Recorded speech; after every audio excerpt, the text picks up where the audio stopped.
नमस्कार, news line में आपका स्वागत है और मैं हूं आपके साथ विपनेश माथुर। न्यूज लाइन में आज हम बात करेंगे भूमि अधिग्रहण बिल की। बिल को आज लोकसभा में पेश कर दिया गया, जिस पर विपक्ष ने खूब हंगामा मचाया। कांग्रेस समेत सभी विपक्षी दलों ने लोकसभा से वॉकआउट कर दिया। राज्यसभा में भी सरकार को विरोध का सामना करना पड़ा। साथ ही बात करेंगे अन्ना की। अन्ना के मंच पर आज अरविंद केजरीवाल दिखाई दिए।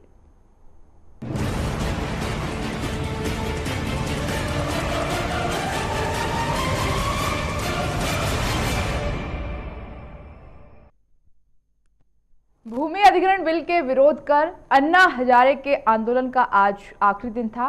पहले दिन अन्ना ने कहा था कि वो किसी भी राजनीतिक दल को अपने मंच पर नहीं बुलाएंगे, लेकिन 24 घंटे में ही अन्ना अपनी बात से पलट गए। आखिरी दिन अन्ना के मंच पर दिल्ली के मुख्यमंत्री और उनके पुराने सहयोगी अरविंद केजरीवाल दिखाई दिए।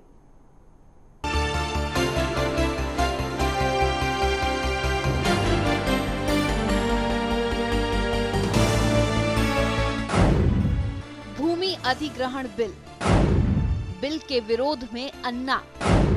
दिल्ली के जंतर मंतर पर अन्ना का आंदोलन। अपने बयान से पलटे अन्ना। केजरीवाल को दी मंच पर जगह। अन्ना ने क्यों लिया यू टर्न? पहले दिन भूमि अधिग्रहण के मुद्दे पर अन्ना ने कड़े तेवर दिखाए थे। अन्ना ने कहा था कि वो राजनीति से दूर रहना चाहते हैं, इसीलिए किसी भी राजनीतिक पार्टी के नेता को अपने मंच पर जगह नहीं देंगे। लेकिन अन्ना अपने फैसले पर 24 घंटे भी नहीं टिक सके। दूसरे दिन अन्ना अपने ही दिए बयान से पलट गए और राजनीति को समाज सेवा के मंच पर जगह दे दी गई। आंदोलन के दूसरे दिन अन्ना ने अपने पुराने सहयोगी और दिल्ली के मुख्यमंत्री अरविंद केजरीवाल को जगह दे दी। अगर आपको याद नहीं आ रहा तो हम आपको अन्ना का वो बयान सुनाते हैं जो उन्होंने पहले दिन दिया था। मंच पर नहीं, पब्लिक में है ना। पब्लिक में कोई भी आ सकता है। मैं मंच पर पार्टी का मोहर लगा है तो मंच पर कोई भी आदमी, फिर तो पर पूरे पार्टी के लोग स्टेज पर बैठ जाएंगे और जनता को लगेगा कि ये तो पार्टी का आंदोलन है। तो सुना आपने, अन्ना साफ कह रहे हैं किसी भी नेता को वो मंच पर जगह नहीं देंगे। तो आखिर कुछ ही घंटों में ऐसा क्या हो गया कि अन्ना अपने बयान से पलट गए? क्यों अन्ना ने अपने कहे को झुटला दिया? कई लोगों का मानना है कि पहले दिन आंदोलन में वो भीड़ नहीं दिखाई दी जिसकी अन्ना ने कल्पना की थी। अन्ना आंदोलन का पहला दिन फेल रहा, जिसके चलते सरकार पर कोई खास दबाव नहीं बना। ऐसे में अन्ना को पता था कि इस वक्त दिल्ली में केजरीवाल की लहर चल रही है। ऐसे में भीड़ जुटाने के लिए अन्ना को केजरीवाल की शरण में जाना पड़ा। सिर्फ केजरीवाल ही नहीं बल्कि अन्ना ने बाकी पार्टियों के नेताओं को भी मंच पर आने की इजाजत दे दी। अब देखना ये है कि केजरीवाल के आने से अन्ना को कोई फायदा मिलता है या नहीं। प्रदीप नारायणिया के साथ ब्यूरो रिपोर्ट, चैनल 1 न्यूज।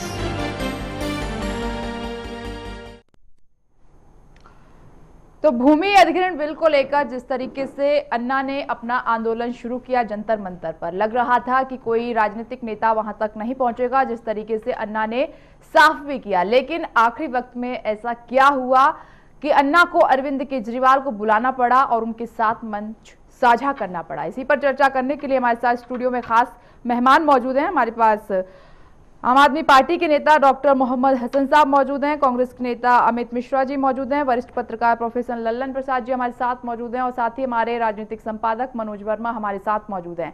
आप सभी का बहुत बहुत स्वागत है इस खास चर्चा में। सबसे पहला सवाल मेरा हसन साहब आपसे है कि अन्ना ने जिस तरीके से कहा कि वो किसी के साथ मंच साझा नहीं करेंगे और आखिर में सारा काम छोड़कर अरविंद केजरीवाल वहां पहुंच गए मंच साझा करने के लिए।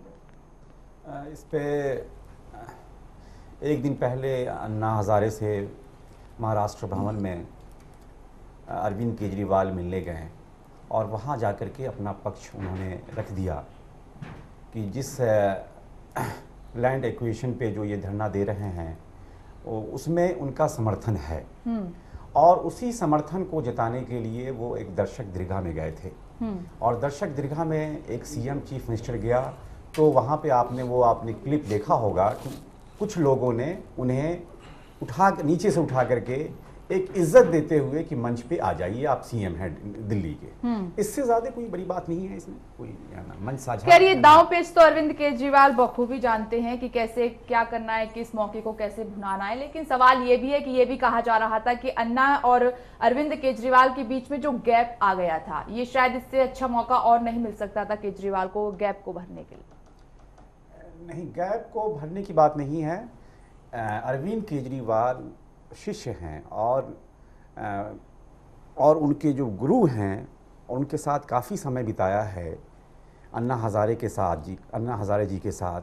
तो ये एक गुरु शिष्य तो रहे ही हैं, वाद संवाद तो हुआ ही है।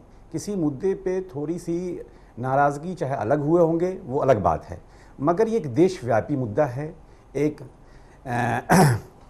एग्रीकल्चर मैन से जुड़ा हुआ है, देश के आम आदमी से जुड़ा हुआ मामला है। इसलिए उसको समर्थन देने के लिए, मोरल बूस्टअप के लिए कि ये लैंड एक्विजिशन बिल जिस तरीके से ख़िलाफ़, जिस तरह से डिक्टेटरशिप से बीजेपी की गवर्नमेंट लाना चाह रही है, ऑर्डिनेंस लाना चाह रही है बगैर बातचीत के, तो ये इस तरह का संदेश देने की कोशिश की है कि पहले किसानों से बात करनी चाहिए थी ऑर्डिनेंस लाने से पहले। आप सिर्फ देश पे ऑर्डिनेंस थोप दिया, किसानों पे थोप दिया, तो ये ऐसा नहीं चलेगा। तो इसी का समर्थन देने के लिए, इस बात को रखने के लिए वो उन्होंने वहाँ गए, दर्शक दरगाह में गए, और मंच पे भी है ना, एक अन्ना हज़ारे ने, उनकी टीम ने अगर इज्जत दे दी एक चीफ मिनिस्टर को, एक सालों के अंदर में 2 बार सीएम बने हैं, तो एक बड़े कद्दावर, एक बहुत ही एक अहम व्यक्ति हैं। अमित मिश्रा जी, अन्ना ने कहा कि किसी नेता के साथ मंच साझा नहीं करेंगे, आखिर में अरविंद केजरीवाल को बुला ही लेते हैं, किस तरीके से आप देख रहे हैं इसे? देखिए, कहीं ना कहीं इसमें विरोधाभास तो नजर आता है। कल की जब हम अन्ना जी के स्टेटमेंट देखते हैं तो उन्होंने कहा था कि मेरे जो राजनीतिक मंच है, ना सिर्फ कल की बल्कि पिछले भी जो अनशन देखते हैं उसमें भी उन्होंने साफ साफ कहा था कि कोई भी राजनीतिक व्यक्ति जो मेरे मंच को शेयर नहीं करेगा। लेकिन उसके बाद फिर उन्होंने अरविंद केजरीवाल जी को बुलाया, लेकिन वो खैर उनकी आपसी बात थी, क्या उन्होंने सोचा किस तरह बुलाया, पर जो विरोध नजर आया वो ये नजर आया कि जो लोग इस बिल को लेकर चल रहे थे, जहां पर वो मंच था, वो मंच ही अन्ना जी का मंच नहीं था, लेकिन उसके बावजूद भी उन्होंने उनको बुलाया वहां पर और उनको ऊपर भी बुला लिया। उसका आपने परिणाम भी देखा कि चाहे अतुल अंजान जी हो, चाहे राम जी हो, बहुत सारे जो लोग थे जो इस मूवमेंट को लेकर चल रहे थे काफी पहले से। अन्ना जी तो अभी आए हैं इसमें, अभी इनका पदार्पण हुआ है इस मूवमेंट को लेकर, लेकिन जो बहुत सालों से इस मूवमेंट को लेकर चल रहे थे उनको कहीं ना कहीं जरूर आहत हुआ कि जब राजनीतिक व्यक्ति की नहीं आना चाहिए था तो वो क्यों आए और कैसे आए। अब वो अन्ना जी उसका जवाब बेहतर दे पाएंगे कि उन्होंने क्या सोचकर वहाँ पर उनको बुलाया और क्या उनकी सोच रही इसके पीछे जो उन्होंने उसको मंच पे भी बुलाया और भाषण भी दिलवाया, वो तो वही बेहतर बता पाएंगे। पर कहीं ना कहीं जो लोग लेकर चल रहे थे उनकी भावना जरूर आहत हुई है इससे कि एक राजनीतिक व्यक्ति को क्यों ऊपर बुलाया गया और क्यों उसको पार्टिसिपेट इसमें कराया गया। आप मतलब ये मानकर चल रहे हैं कि अन्ना ने यू टर्न लिया है अपनी बात से? नहीं, मैं मान के नहीं, तो सभी लोग मान कर चल रहे हैं कि अन्ना जी ने यू टर्न लिया है, बिल्कुल साफ है। आप लोगों की चैनल्स पे भी और बाकी सब चैनल्स पे भी कल महाराष्ट्र भवन में उन्होंने साफ साफ कहा था, और न सिर्फ कल कहा था बल्कि पहले भी वो इस बात को लेकर चलते आ रहे हैं कि राजनीतिक व्यक्ति जो है वो मेरे साथ खड़ा नहीं होगा। यहां तक कि जो शपथ पत्र भी वहां पर भरवाया जा रहा है कार्यकर्ताओं से या वॉलंटियर्स के द्वारा, उसमें भी साफ साफ लिखा हुआ है कि वो व्यक्ति इसको ना भरे जो किसी राजनीतिक दल के साथ संबंध रखता हो। तो कहीं ना कहीं विरोधाभास तो नजर आता है। और आपको इसके पीछे मकसद क्या नजर आ रहा है? अगर अन्ना ने यू टर्न लिया है अपनी बात से और अरविंद केजरीवाल को वहां पर उनके साथ मंच साझा किया, क्या लग रहा है, क्या मकसद हो सकता है? देखिए, जहां तक मुझे लगता है कि जब अन्ना जी रामलीला में ग्राउंड में पिछली बार आए थे ममता बनर्जी के साथ में और पत्रकार साहब के साथ में, तो तब भी वहां पर कुछ ना कुछ विरोध देखने को उनको मिला। वो जन समूह, जन सैलाब नहीं उनको मिल पाया जो मिलना चाहिए था। और कल जब 23 तारीख को अन्ना जी वहां पहुंचे तो फिर उनको लगा कि कहीं ना कहीं जो जन सैलाब है, जो जन आंदोलन का रूप देना चाहते हैं, वो शायद पूरा नहीं हो पा रहा। तो उनको कहीं ना कहीं लगा कि यदि हम अरविंद को अपने साथ जोड़ते हैं, यदि अरविंद को अपने साथ लेकर आते हैं, तो कहीं ना कहीं उसको एक मूवमेंट मिलेगा और लोग ज़्यादा जुड़ सकेंगे और मेरा जो मूवमेंट है वो आगे अच्छी तरह से बढ़ सकेगा। शायद इस तरह उनके उस दिमाग में रहा होगा, जिसको लेकर उन्होंने दोबारा अरविंद जी को बुलाया। ठीक है, प्रोफेसर ललन प्रसाद जी, अन्ना अपनी बात से पलट गए, क्या मकसद नजर आ रहा है आपको? देखिए, अब इसमें तो राजनीति हो रही है, मैं समझ रहा हूँ। पहले तो जनता ये समझ रही थी कि शायद अन्ना जी राजनीति से बिल्कुल परे हैं और जो आंदोलन छेड़ना चाहते हैं उसमें निष्पक्ष रूप से उस आंदोलन को, जैसे गांधी जी ने स्वतंत्रता आंदोलन में काम किया था, तो शायद एक लक्ष्य है, उस लक्ष्य को लेकर चल रहे हैं। लेकिन जो रिस्पांस अब अन्ना जी को इस बार मिला दिल्ली में, तो मुझे लगता है कि उनको लगा कि शायद अब वो लोकप्रियता उनकी नहीं रहेगी। अब वो किस वजह से लोकप्रियता कम हुई ये तो मैं नहीं कह सकता, क्योंकि जिस चीज़ को लेके उन्होंने आंदोलन छेड़ा था वो काम तो अभी पूरा नहीं हुआ, लेकिन अब तब तक उन्होंने दूसरा मुद्दा एक और भी ले लिया और उसके ऊपर आ गए। तो एक के बाद एक दूसरे मुद्दे, जो राजनीति से प्रेरित मुद्दों को लेकर अगर आप इस तरह के आंदोलन करेंगे, पहले तो बीजेपी भी आपके साथ थी जब पहला आंदोलन हुआ, आपको याद होगा, तो जो क्राउड इकट्ठी हुई थी उसमें बीजेपी के भी तमाम कार्यकर्ता भी थे उनके साथ पीछे पीछे, और अब वो तो सारा जो उनके वो कार्यकर्ता थे वो तो सब अलग हो गए, तो उन्होंने उनको छोड़ दिया। और बाकी जो जनता थी, आम जनता ये नहीं चाहती कि देश का इंडस्ट्रियलाइजेशन न हो, हालांकि आम जनता भी चाहती है किसानों का ही तो, लेकिन आप इसको एक आंदोलन के रूप में लेकर आगे बार बार छोटी छोटी बातों पर आंदोलन करेंगे तब तो काम नहीं चलेगा देश हित में। अन्ना जी को चाहिए था कि अगर कोई ऐसी बात थी तो मोदी को भी पहले एड्रेस करते, मोदी जी को, कि भाई इस तरह का ऑर्डिनेंस आप लाए हैं ये ठीक नहीं है और उस पर आप पुनर्विचार करिए। लेकिन वो सब छोड़ के उन्होंने सीधा आंदोलन का रास्ता निकाला, सोचा जो हमारी लोकप्रियता बनी हुई है उसको हम भुनाएंगे, और उसी में वो देखिए अब अपनी बातों से भी पलटते जा रहे हैं। पहले उन्होंने केजरीवाल को कहा कि नहीं कोई पॉलिटिकल पार्टी मत बनाओ और राजनीति मत करो, पॉलिटिकल पार्टी उन्होंने बनाई, राजनीति किया और मुख्यमंत्री बन गए दिल्ली के। अब उन्होंने एक दिन पहले डिक्लेयर किया कि हम किसी राजनेता को या किसी राजनीतिक को मंच शेयर नहीं करेंगे, और ये जैसा कि मिश्रा जी ने ठीक कहा कि वो शपथ पत्र तक भरवाई जा रही कि हम किसी पार्टी से संबंधित नहीं है, कुछ नहीं है, लेकिन सारे के सारे नेता लोग उसके अंदर घुसने की कोशिश कर रहे हैं। अमित जी ने एक बात और कही, क्या इस बात से आप कितना इत्तेफाक रखते हैं कि भीड़ बुलाने के लिए, क्योंकि ये बात सबको दिखाई दे रही है कि एक 2011 का वो वक्त था जब रामलीला मैदान में लोग बन नहीं रहे थे, एक अलग नजारा देखने को मिला लोकपाल बिल को लेकर, और एक ये जंतर मंतर का नजारा है, नहीं है भीड़, ये दिखाई दे रही है। तो क्या अरविंद केजरीवाल को इसलिए बुलाया गया कि सीएम बने हैं और इतना अच्छा उनको बहुमत मिला है, लोग खिंचे चले आएंगे? ये तो बात सबके सामने नजर आती है कि जो रिस्पांस जंतर मंतर पर मिला वो रामलीला के मैदान में तो बहुत ही पुअर रिस्पांस था, और शायद अन्ना को लगा कि अब उनकी लोकप्रियता पहले ऐसी नहीं रह गई और केजरीवाल को एक ढाल बनाया जा सकता है, उन्होंने सोचा।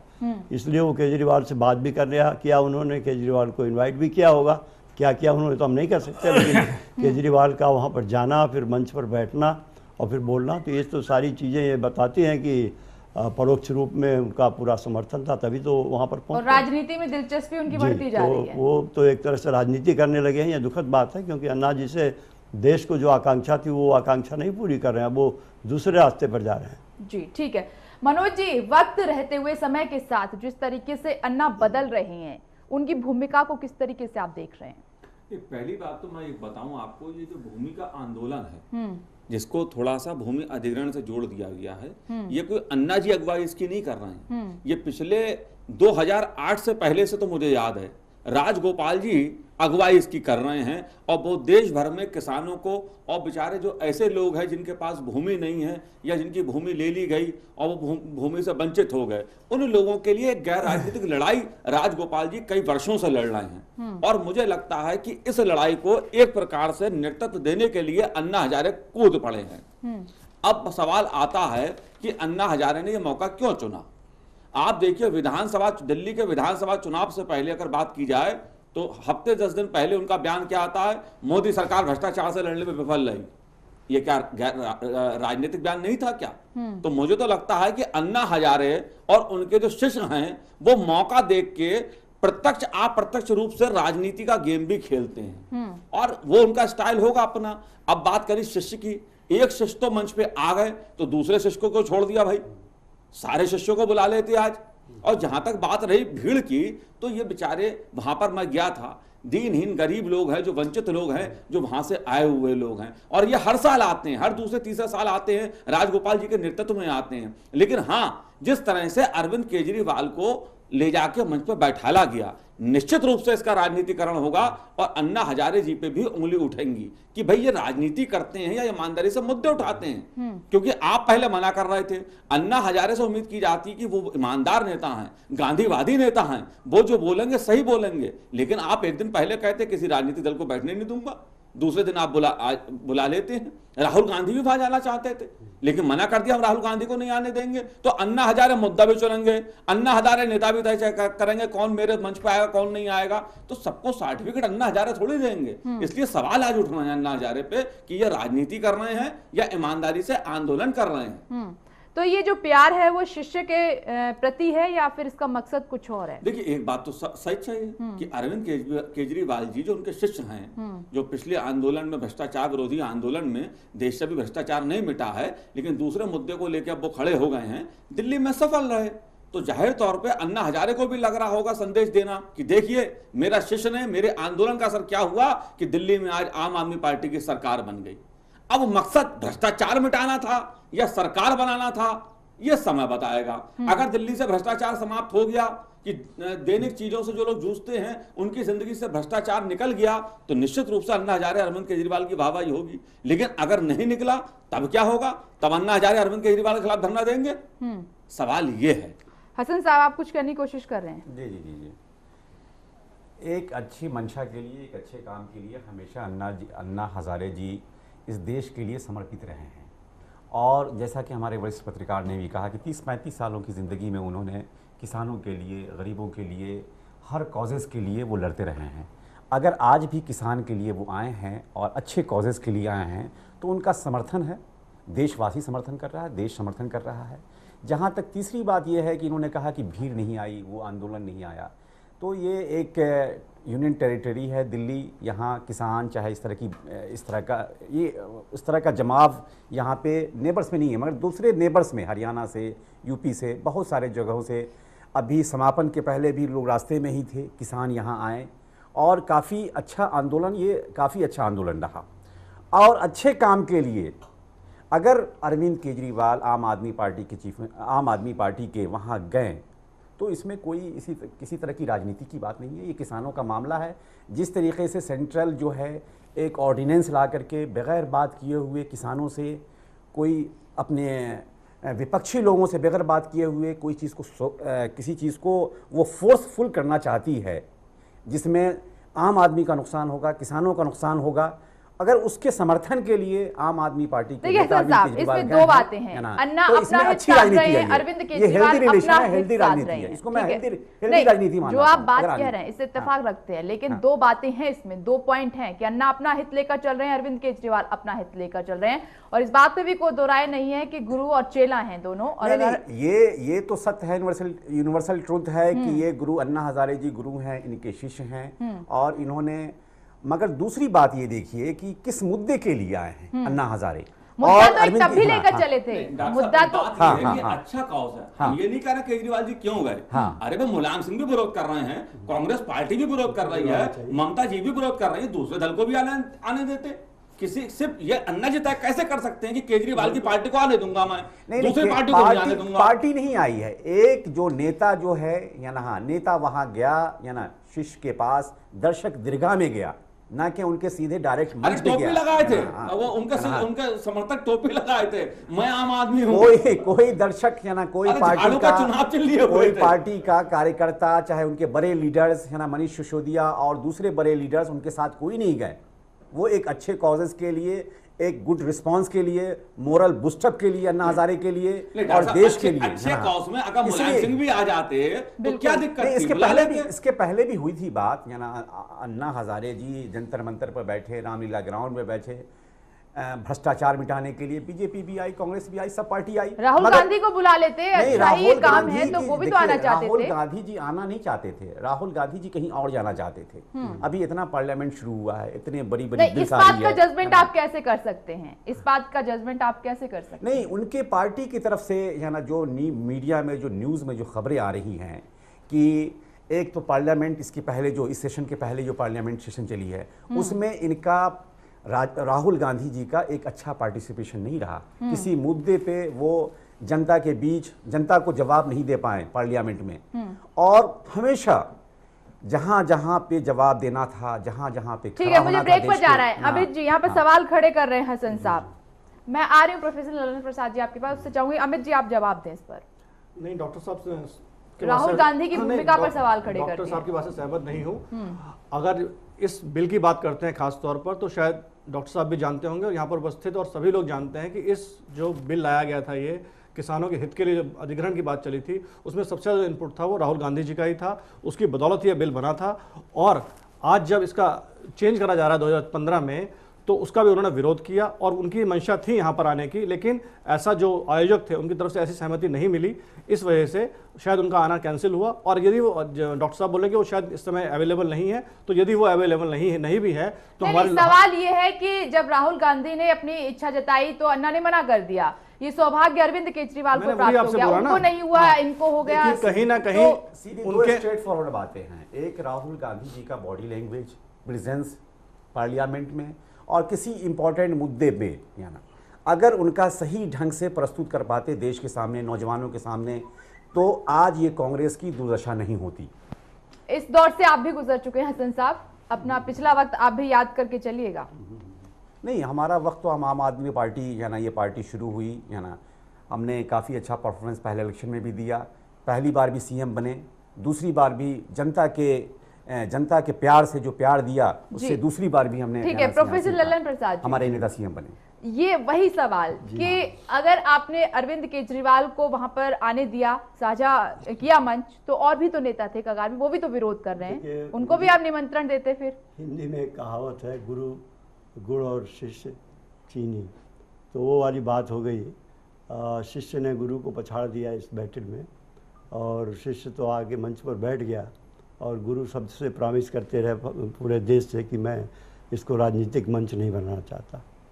तो ये जो कुछ हुआ है, कोई डेलिबरेटली हुआ है, हम ये नहीं कह सकते कि ये कोई ऑल ऑफ सडन हो गया और केजरीवाल जी वहाँ मीटिंग में गए और फिर सीएम थे इसलिए बुला लिया गया।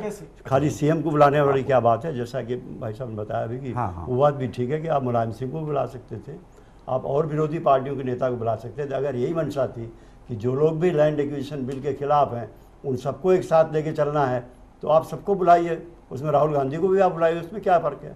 मायावती ने बड़ा विरोध किया है। मायावती ने किया विरोध उसका, उनको आप बुलाइए, और राहुल गांधी भी इंस्ट्रूमेंटल थे। उसको लेकर ये सवाल उठा रहे हैं कि सबकी भूमिका कुछ अलग रही है, सवाल उठे इसलिए शायद बुलाना लाजमी नहीं समझा। गांधी ने भी बड़ी अच्छी भूमिका उसमें निभाई थी, इसमें कोई शक नहीं है, तो उन्हें बुला लेते। वैसे बड़ा दुखद रहा कि जब वो बिल आज अमेंड हो रहा है पार्लियामेंट में, और उस वक्त राहुल गांधी छुट्टी पर लेकर जब छुट्टी पर चले गए, क्या उनकी मंशा थी तो हम नहीं कह सकते, लेकिन एक इतनी बड़े पार्टी के उपाध्यक्ष को और इस तरह से बिहेव करेगी जब पार्लियामेंट हो रहा है तब वो छुट्टी पर जा रहे हैं।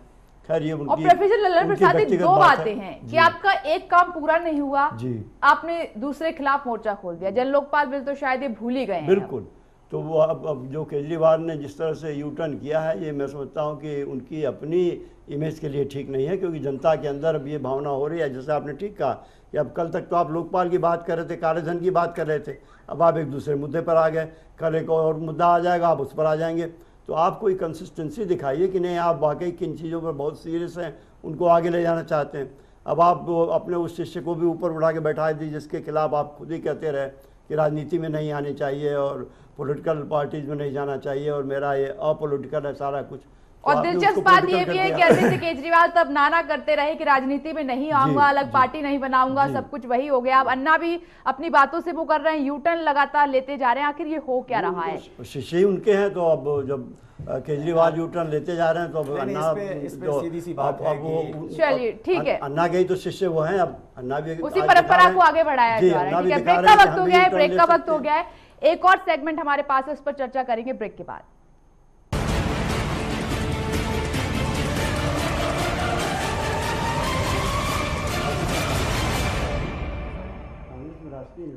भूमि अधिग्रहण बिल पर बवाल थमने का नाम नहीं ले रहा है। सरकार ने आज बिल को लोकसभा में पेश किया, जिसके बाद सदन में हंगामा शुरू हो गया।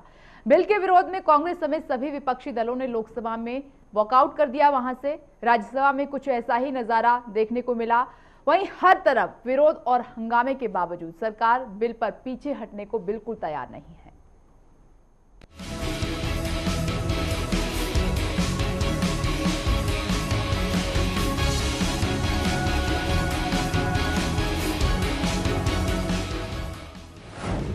भूमि अधिग्रहण बिल, लोकसभा में पेश हुआ बिल, सदन में विपक्षी दलों ने किया हंगामा। विपक्ष का सदन से वॉकआउट। सरकार के कड़े तेवर। बिल पर पीछे नहीं हटेगी सरकार।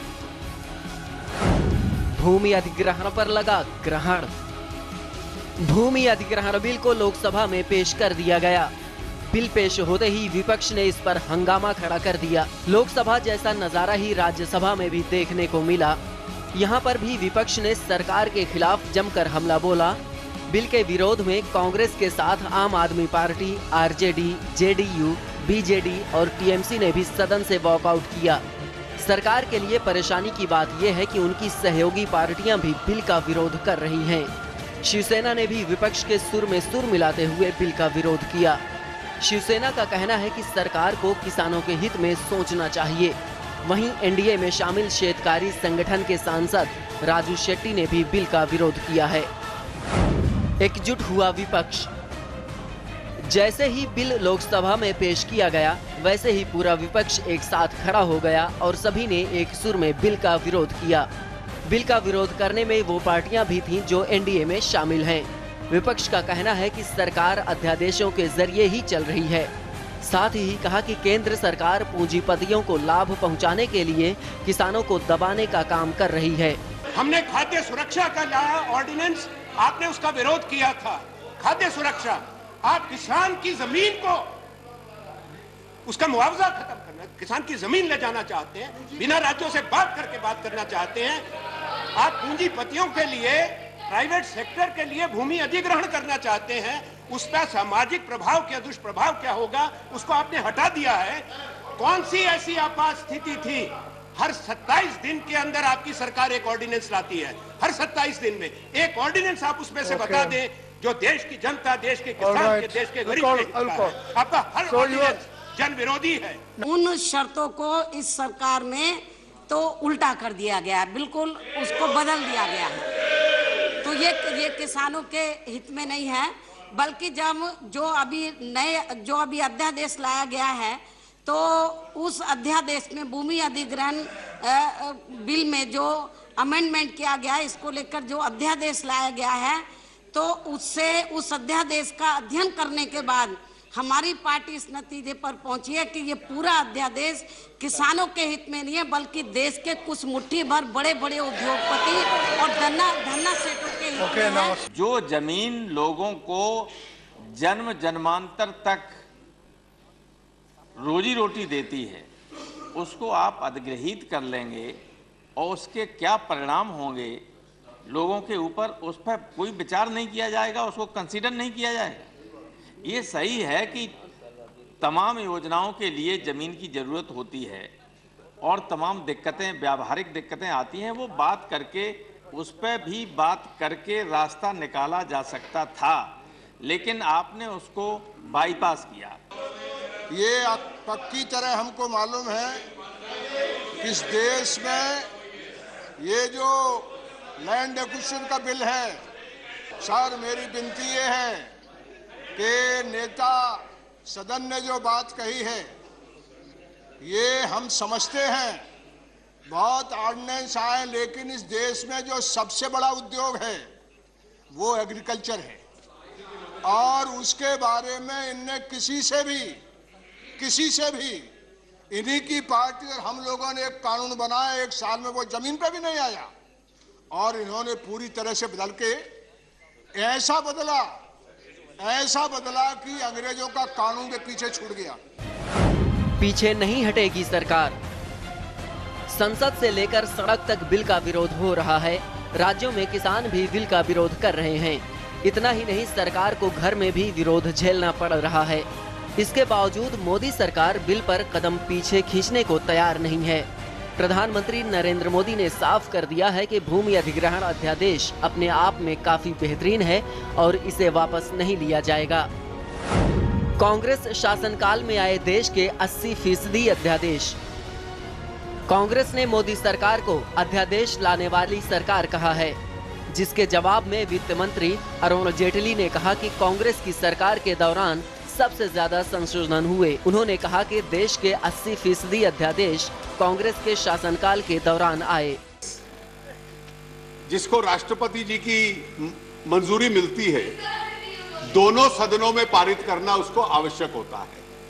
इसलिए इस देश के पहले प्रधानमंत्री जो थे, जिनका सारा देश आदर करता है, उनकी सरकार के दौरान 70 आए थे। और जब मेरे मित्र वामपंथी दल, जिसमें केसी त्यागी जी की पार्टी भी शामिल थी, इनकी यूनाइटेड फ्रंट की सरकार थी, तो 18 महीने में 77 बार आए थे। नए तर्क का निर्माण कर लेना कि ऑर्डिनेंस के माध्यम से संसद को बाईपास किया जाता है, ये अपने आप में वाजिब नहीं है। किसानों से लिए जाएंगे सुझाव। मोदी सरकार ने भले ही बिल पर कदम पीछे खींचने से इनकार कर दिया हो, लेकिन बीजेपी का कहना है कि वो किसानों से सुझाव लेगी। बीजेपी अध्यक्ष अमित शाह ने किसानों से सुझाव लेने के लिए 8 सदस्यों की कमेटी गठित की है। ये कमेटी किसानों के बिल पर उनका पक्ष जानने की कोशिश करेगी। अभी तो बजट सत्र की सिर्फ शुरुआत है। बिल को लेकर रोजाना सदन में ऐसे नज़ारे देखने को मिलेंगे। अब देखना ये होगा कि विपक्ष और किसानों की अनदेखी कितने दिनों तक करती है। प्रदीप नारानिया के साथ ब्यूरो रिपोर्ट, चैनल 1 न्यूज।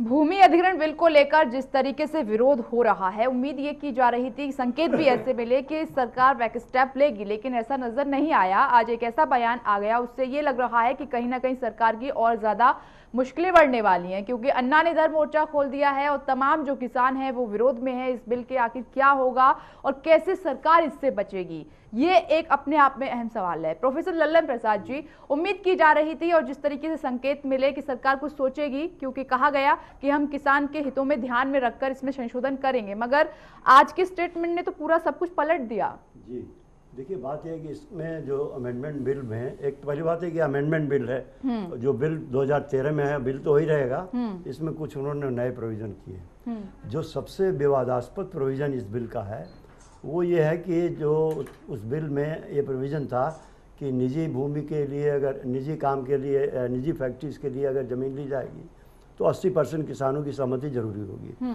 और पब्लिक प्राइवेट पार्टिसिपेशन में, या डिफेंस के लिए, या फिर वो इंडस्ट्रियल कॉरिडोर्स के लिए, या फिर एग्रीकल्चरल प्रोजेक्ट जो होंगे उनके लिए अगर ज़मीन ली जाएगी तो उसमें 70% किसानों की सहमति लेनी पड़ेगी, भूमि के मालिकों की लेनी पड़ेगी। और दूसरा जो इसमें विवादास्पद पॉइंट आ गया है वो ये है कि इन कामों के लिए सरकार जो ज़मीन अधिग्रहित करेगी उसके लिए कंपनसेशन तो उसी रेट पर देगी जो 2013 में डिसाइड हो चुका है, उसकी तो वो कोई पॉइंट नहीं है। लेकिन इसके लिए जो सरकार भूमि अधिग्रहित करेगी उसमें जो किसानों की ज़मीन होगी तो उनको कोर्ट जाने की इजाज़त नहीं होगी। मतलब एक तरह से रास्ते सारे बंद हो गए। एक तरह से कंपल्सरी एक्विजिशन हो जाएगा एट ए गिवन रेट। तो ये सारा विवाद इस बात का लेकर हो रहा। इसके दो पहलू, एक तो ये है कि इस समय कई जगह लिटिगेशन ऐसे चल रहे हैं जिसकी वजह से अरबों रुपए के प्रोजेक्ट्स रुके पड़े हैं या रुके पड़े थे पास्ट में, और जिसका फिर कीमत जाके चौगुना हो गया उस प्रोजेक्ट का, उसी की वजह से कि सिर्फ या तो भाइयों में झगड़ा था या कुछ किसानों में आपस में गलतफहमी उस एरिया में हो गई, या वहाँ पर कुछ विरोधी नेता ऐसे थे जो चाहते नहीं थे कि यहाँ पर प्रोजेक्ट बने या सरकार को इसका क्रेडिट मिले। तो इस तरह की समस्याओं को लेकर लोगों को उभार दिया गया और इस तरह के जो कोर्ट में केसेस चले गए वो पेंडिंग पड़े होते हैं सालों, और उसमें प्रोजेक्ट रुक जाता है। तो इस सरकार की जो ऐसी मंशा लगती है, जहाँ तक मुझे लगता है कि इस व्यवधान को दूर करने के लिए उन्होंने एक लिमिट दिया कि ये 5-7 चीज़ें हैं जिसके लिए अगर हम जमीन अधिग्रहित करें तो उसमें कोई कोर्ट में न जाए। मगर मकसद को समझाना पड़ेगा किसानों बिल्कुल, ये बात क्योंकि किसान फिर कैसे समझेंगे। हाँ, ये बात आपका बिल्कुल ठीक है कि किसानों को ये बात बताई नहीं गई और सरकार की जिम्मेदारी थी। मैं समझता हूँ कि अगर मोदी जी रेडियो से बात करते हैं और अपनी बात सबको सुनाते हैं तो उनको जनता के सामने, किसानों के सामने ये भी बात लेके जानी चाहिए थी ऑर्डिनेंस बनाने के पहले। ये एक अच्छा जरिया है कि वो इस बात बनाने के पहले ये बात ले जानी चाहिए थी। चलिए ऑर्डिनेंस बन भी गया तो कानून लाने के पहले ये बात करनी चाहिए थी। किसानों से कहते कि देखिए हमने इस ऑर्डिनेंस में ये चेंजेस इसलिए किए हैं, और आप जनता से आप सीधा संबंध है, सीधा संवाद है, तो आप उनसे बात करके समझाइए। और ये बायक बगैर उनसे बात किए जनता से या किसानों से, जिसका हित सर्वोपरि है इस मामले में, इसमें कोई संदेह नहीं है। तो वो जो स्थिति आज पैदा हो गई, जो हमारे विरोधी पार्टियों के नेता थे उनको अपनी रोटी सेकने का मौका मिल गया। और वैसे भी अब जैसे केजरीवाल जी का अभी इन चीज़ों से उतना लेना देना नहीं है, अभी तो पहले दिल्ली को ही संभाले जो उन्होंने प्रॉमिसेस किए हैं, लेकिन ये अच्छा मौका मिल गया मोदी सरकार को। नहीं, केजरीवाल का तो उन्होंने साफ कर दिया कि मुझसे समय के बारे में ना पूछा जाए, 5 साल है, मैं कभी भी कुछ नहीं कर सकता हूं। अन्ना जी के मंच पर भी बैठ गए और वो भी बोलने लगे, तो इस तरह का लोगों ने मुद्दा बना दिया है। मैं समझता हूँ कि मोदी जी को इस मामले में किसानों से सीधा संवाद करना चाहिए। बिल्कुल। मनोज जी, ये जो साफ तौर पर कह दिया है कि बिल पर सरकार पीछे नहीं हटेगी, लग नहीं रहा है कि और ज्यादा संकट खड़ा हो जाएगा सरकार के लिए? नहीं, अभी देखिए दूसरे सत्र का दूसरा दिन है, अभी थोड़ा टाइम देना चाहिए मुझे लगता है। और सरकार ने अगर कुछ बात कही है तो उसके पीछे उनकी अपनी रणनीति होगी। देखिए सदन की जो स्थिति है दोनों सदनों की, उसमें लोकसभा में सरकार के पास बहुमत है, राज्यसभा में बहुमत नहीं है। अगर बिल पास होगा तो विपक्ष और सत्ता पक्ष के दोनों के सहयोग से ही होगा। और ऐसा नहीं है कि देश में विकास हो ये कांग्रेस पार्टी नहीं चाहती, किसानों का अहित हो ये बीजेपी चाहती है, ऐसा तो है नहीं। देश में विकास हो कांग्रेस पार्टी भी चाहती है, किसानों का हित हो, देश का विकास हो बीजेपी भी चाहती है। इसके बीच का ही रास्ता कोई निकलेगा और वो निकलेगा आपसी बातचीत से। 2-4 दिन की टकराव होगा, विपक्ष अपना एक स्टैंड लेगा, सरकार अपना स्टैंड लेगी, दोनों तरफ से दिखाया जाएगा कि हम नहीं झुक रहे हैं। राजनीति में स्कोरिंग होती है और मुझे लगता है कि सदन के भीतर और बाहर इस प्रकार का होगा और कौन अपनी बात को ज्यादा मनवाने में कामयाब होगा उसके आधार पर राजनीति चीज चलेंगी। किसानों का मुद्दा बड़ा संवेदनशील मुद्दा है और इस देश में जो भी राजनीति होती है वो किसानों के नाम पर होती है। ये बात अलग है कि किसानों का भला कम होता है, बिल्कुल किसानों का भला ईमानदारी से नहीं होता। राजनीति सब कहते हैं किसानों का भला होना चाहिए और 65 साल से इस देश में यही हो रहा है। किसान आत्महत्या कर रहा है और हर सरकार के राज में करता है, लेकिन नारा किसानों की भलाई का ही लगता है और इस बार भी ऐसा ही हो रहा है। कांग्रेस पार्टी भी बिल लेके आई थी तो उसके पीछे विकास मकसद था और उसमें कई प्रावधान ऐसे किए गए थे कि किसानों का भला हो। और ये सरकार भी कह रही है कि हम भाई किसानों का बुरा नहीं चाहते हैं, किसानों का अहित नहीं चाहते हैं, लेकिन राजनीति होगी और इसी राजनीति के बीच से ही कोई सकारात्मक रास्ता भी निकलेगा। यही हमारे लोकतंत्र की और संसद की खूबी भी है। दूसरी बात, आपने कहा कि सरकार की कोई रणनीति होगी, ये रणनीति किसान कैसे समझेंगे, गरीब आदमी कैसे समझे उस रणनीति को? अब ये तो पार्टी का काम है समझाना किसानों को। सरकार अपना फैसला लेगी, पार्टी अपना समझाएगी। अब जैसे ही बात कही जा रही है कि साहब सुनवाई का उसमें अधिकार नहीं है, सरकार में और पार्टी के भीतर चर्चा भी चल रही है। संसदीय बोर्ड की बैठक भी हुई, उसमें भी ये चर्चा हुई बीजेपी के पार्टी में कि भाई ये जो कुछ प्रावधान है इसमें क्या इसमें बदलाव किया जा सकता है। तो सरकार की जो रणनीति है फिलहाल इस बिल को लेकर सदन में चर्चा की है कि सदन में जो प्रस्ताव सुझाव विपक्ष की तरफ से आएंगे, जो संशोधन आएंगे, मुझे लगता यह है कि उसी चर्चा उसी बहस के बीच से ही कोई बीच का रास्ता निकलेगा। अब विपक्ष क्या उसमें सुझाव देता है, कितना विरोध करता है और सरकार अपनी तरफ से कौन सा प्रस्ताव और रखती है, वो चर्चा के दौरान भी कुछ चीजें आती हैं और मुझे लगता है कि उसके बाद कोई ना कोई रास्ता इस मुद्दे पे अवश्य निकलेगा। अमित जी, ऐसा नहीं है कि आपकी सरकार थी तब भी किसानों ने आत्महत्या की, विरोध तब से होता ही, आंदोलन लंबा कार्यकाल हो चुका है। आज बीजेपी की गवर्नमेंट है, एनडीए की सरकार है केंद्र में, अब भी यही हालात बने हुए हैं। सवाल यह है कि जिस तरीके से बिल पेश होने हैं, आप पहले सुझाव तो दीजिए, चर्चा तो कीजिए, तभी तो समाधान निकलेगा। विरोध करने से बात कैसे बनेगी? नहीं, देखिए जहां तक लैंड एक्विजिशन बिल का मामला है, कांग्रेस उसको लेके आई, किसानों के हित में था, भारतीय जनता पार्टी के सपोर्ट से लेके आई। उस समय जब लोकसभा में राज्यसभा में पास हुआ तो भारतीय जनता पार्टी और अन्य पार्टियों के सहयोग से हुआ, लेकिन आज उसको एकाएक चेंज किया जा रहा है और कहीं ना कहीं किसानों के जो हाथ हैं वो पूरी तरह काट दिए जा रहे हैं। जो भूमि पर मालिकाना हक किसानों का है वो उनसे बिना उनकी सहमति के, बिना किसी मापदंड के वहाँ पर जिस कार्य के लिए ली जा रही है वो उस अवधि में शुरू होगा नहीं होगा, वो भी चीज़ें इसमें समाप्त कर दी जा रही हैं। अगर मुझे कुछ वो परेशानी उससे होती है तो मैं न्यायालय का दरवाजा नहीं खटखटा सकता। इस तरह की जो बातें हैं वो इस संशोधन में करके उसको चेंज करा जा रहा है। तो कांग्रेस उसका विरोध कर रही है, लोकसभा में भी कर रही है, राज्यसभा में भी कर रही है। जैसे कि अभी वर्मा जी ने बताया कि लोकसभा में तो पूर्णतः बहुमत है भारतीय जनता पार्टी के पास में, वहां से वो उसको आगे निकाल सकती है, लेकिन राज्यसभा के अंदर उसके पास बहुमत नहीं है, तो कहीं ना कहीं उसको यहाँ पर रुकना पड़ेगा। यहाँ आप फायदा उठाने की कोशिश करेंगे? देखिए इसमें हमारा फायदा नहीं है। अगर उसमें संशोधन होता है और किसानों के हित की बात होती है तो किसानों को फायदा होगा, देश को फायदा लेकिन होगा। अमित जी एक बात समझाइए, कोई सरकार चाहेगी कि उसकी छवि खराब हो? कोई सरकार ये चाहेगी कि आपने ये सोचा था? देखिए बहुत सारे दबाव होते हैं, बहुत सारी चीजें ऐसी होती हैं जहां पर कि वो किसी फायदे को नजरअंदाज करते हैं और कहीं से फायदा उठाने की कोशिश करते हैं, और कई बार जो फैसले होते हैं वो एडवर्स भी चले जाते हैं। ऐसा नहीं है कि यदि मैं कोई कार्य करता शायद हूं, इस दबाव का एक्सपीरियंस आपको ज्यादा होगा। सभी लोगों को होता है, बिल्कुल हमारे पास तो रहा होगा, क्योंकि हमने इतने सारे शासन किया है देश में। तो कहीं ना कहीं जो आदमी शासन ज्यादा करता है उसको ज्यादा तजुर्बा होता है किस तरह से चीजों को संभालना है। तो कहीं ना कहीं मोदी सरकार के ऊपर कोई दबाव ऐसा है जिसकी वजह से वो किसान हित का जो है वो ध्यान नहीं रख पा रही है। उसी के विरोध के चलते आज जितनी भी पार्टियां हैं वो इसका विरोध कर रही हैं, और इसी विरोध के मद्देनजर कहीं ना कहीं मोदी सरकार को झुकना पड़ेगा और उसे संशोधन करना पड़ेगा। यदि वो नहीं मानेगी तो उसका खमियाजा उसको भुगतना पड़ेगा। हसन साहब आप कुछ कहने की कोशिश कर रहे हैं? जी, पहले 2-3 स्टेप्स में इस बात को समझनी पड़ेगी कि लैंड एक्विजिशन बिल क्या है। इसका फुल फॉर्म जो right for the compensation and transparency in the land acquisition rehabilitations and resettlement act 2030, दोनों लोकसभा से राज्यसभा से कांग्रेस बीजेपी दोनों ने मिलकर के पास किया था। ये 10 महीने 11 महीने 1 साल या ना पहले 2013 में। आज 2013 में क्या विजन नरेंद्र मोदी बीजेपी की बदल गई कि जो आपने साल भर पहले जो एक स्ट्रांग बिल कहा जा रहा था कि ये देश हित में भी है, किसानों के हित में भी है, कंपनसेशन की बात हुई थी, और उपजाऊ ज़मीन हम नहीं लेंगे, और 80% जो जिस किसान से लेंगे अगर वो पक्ष देंगे तभी हम यानी इस लैंड को देंगे। यानी कि एक तीसरी बात ये है ना, ये समझने की ज़रूरत है कि किसान इस देश का जो है रीढ़ है, वो अन्न उगाता है, अन्न उपजाता है, और पूरा देश कृषि प्रधान देश कहलाता था। हर कृषि प्रधान देश में डेवलपमेंट भी बहुत ज़रूरी है।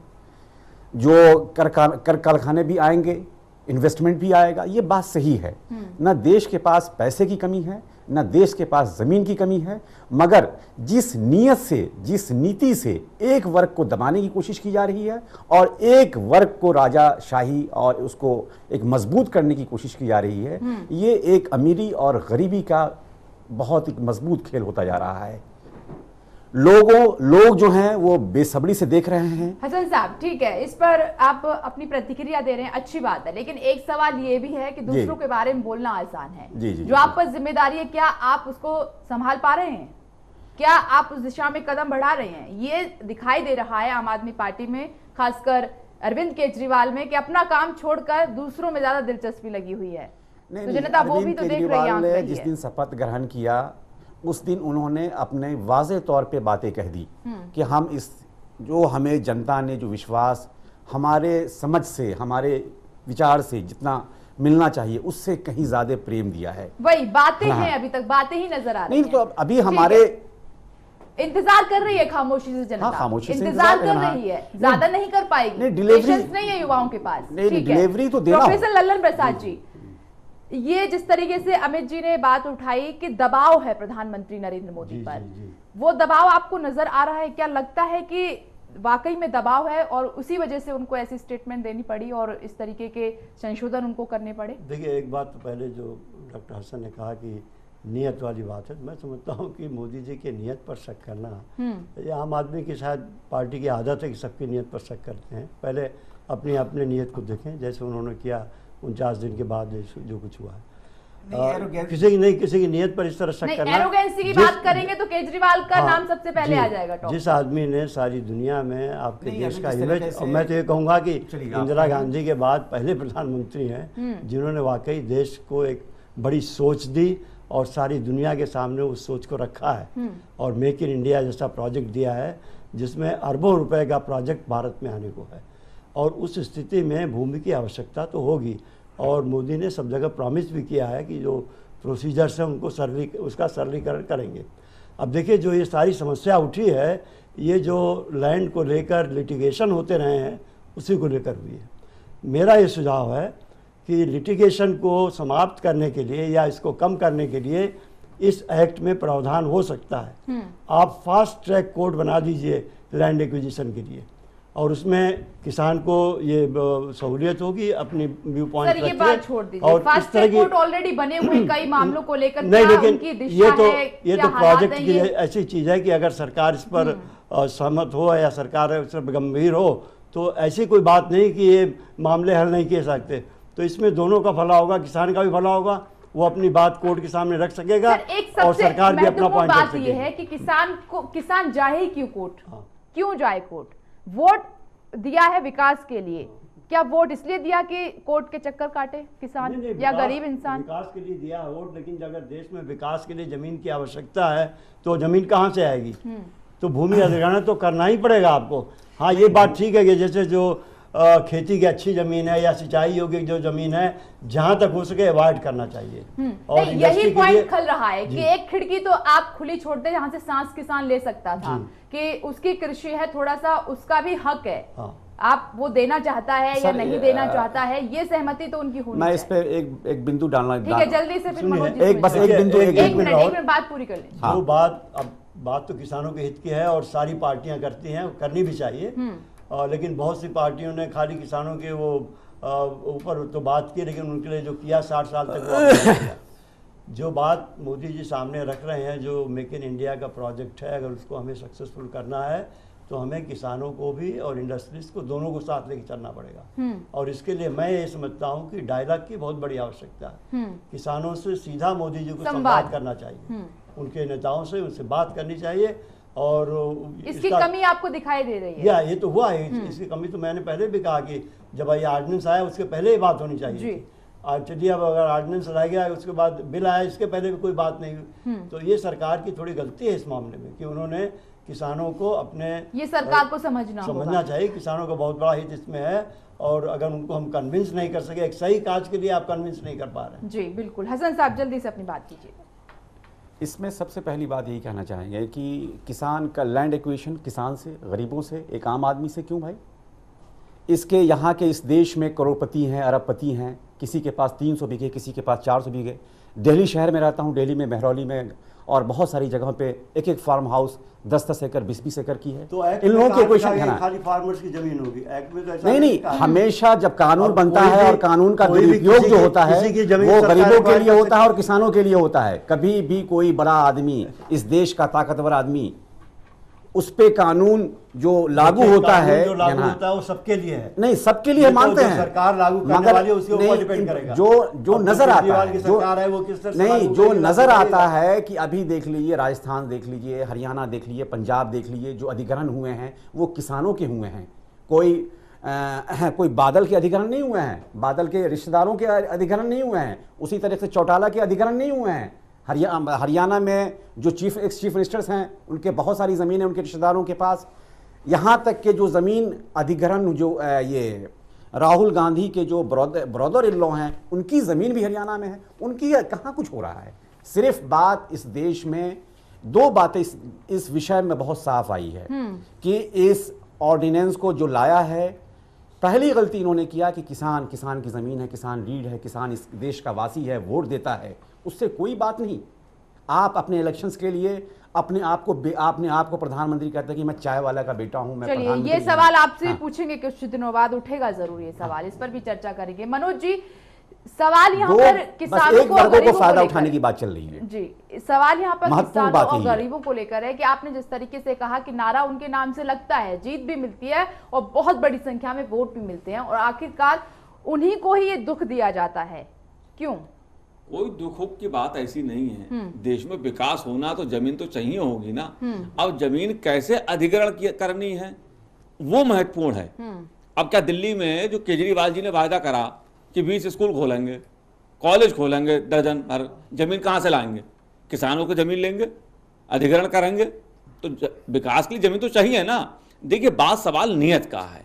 मेट्रो ट्रेन दिल्ली में आई तो कई व्यापारियों की दुकानें तोड़ी गई, कुछ लोगों की जमीन अधिग्रहित की गई, मकान अधिग्रहित किए गए, जनता ने विरोध नहीं किया, क्योंकि मेट्रो जनहित में आई थी। जब आप जनहित में काम करते हैं तो जनता भी सहयोग करती है, और आप जन विरोधी काम कोई करते हैं तो केवल राजनीतिक दल ही नहीं, जनता भी विरोध करती है। मुझे लगता है जो लल्लन प्रसाद जी बात कह रहे थे कि इस सरकार को भी, मोदी सरकार को भी किसानों के साथ, विपक्षी दलों के साथ और जो किसान संगठन हैं उनके साथ ईमानदारी से बात करनी चाहिए।